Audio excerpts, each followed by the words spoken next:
Po 10 letih ste vendarle uspeli doseči, da je vodno-gospodarsko podjetje Drava Ptuj pričelo z urejanjem struge reke Drave. Ampak z njihovimi deli niste zadovoljni. Zakaj?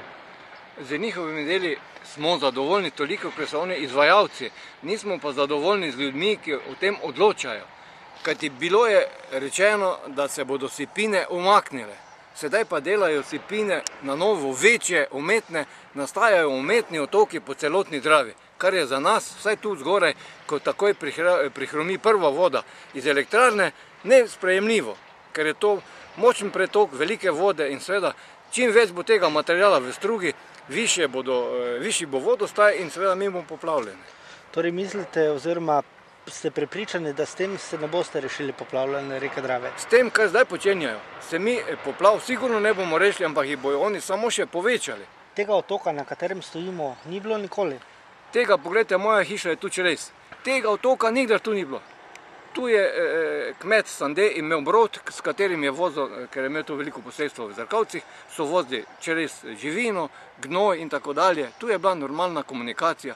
Nikdar tega otoka ni bilo, mi smo imeli to mlin na Dravi, otoka nikdar ni bilo. Sedaj, kot vidite, gradijo, jaz pravim temu, nove koordinate na reki Dravi.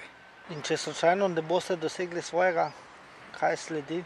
Glejte, jaz pravim takole, če gre za neko zadevo, če govorimo za neposlušnost ljudi, lahko neko cesto, neki objekt, karkoli zaprejo, prekinejo. Mi Drave ne moramo zapreti. Prav gotovo pa ne bomo pri tem ostali, bomo se še dalje borili, da se Drava, mi smo na sestanku govorili, še ko smo bili v službi, pa tudi sedaj, ljudje ob Dravi, ki smo poplavljeni, ne zahtevamo reke Donave, zahtevamo samo Dravo takšno, kot je bila pred izgradnjo kanala, pa čisto nič druga. Danes ste pozvali tudi predstavnika VGP Drava Ptuj, da se nam pridruži na terenu, pa ga ni. Zakaj menite, da je tako? Ne vem, jaz sem ga včeraj poklical, sem mu rekel, da se dobimo, on pravi, da to ne gre tako, da bojo oni sklicali, če bojo oni sklicali, ne skličajo, ampak jaz pravim takole, ko je toplo železo, ne pa potem, ko bojo oni svoje naredili, pa bomo zopet se stankovali in ostali bomo pri istem. Mislim, da je to, kar sedaj počenjajo, stran metanje denarja, da ne bom še kaj druga rekel, žalostno v glavnem, da se dogovorimo nekaj, vemo, kaj smo se pred leti dogovorili na sestanku, da se reka Drava vzpostavi v stanje takšno, kot je bilo pred izgradnjo kanala, tudi dokumentacija tako pravi, da morajo biti površine reke Drave vzdrževane v takšnem obsegu, kot je Drava bila pred izgradnjo kanala. Tega se ne dela, se tega ne držijo.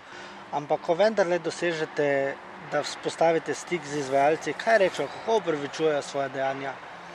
Oni pač rečejo, tako je stroka rekla in oni izvajalci niso krivi, oni so tu zato, da to napravijo, stroka pa pravi svoje. Ampak jaz mislim, da če smo se mi na sestankih dogovorili, kako se naj struga sanira, kako naj izgleda, tudi dokumentacija iz leta 1964 tako govori, jaz mislim, da je to nesprejemljivo za nas in da pač delajo po svoje. Na sestanku se dogovorimo za eno zadevo, oni, kot vidite, sami zdaj tukaj delajo nekaj čist drugega.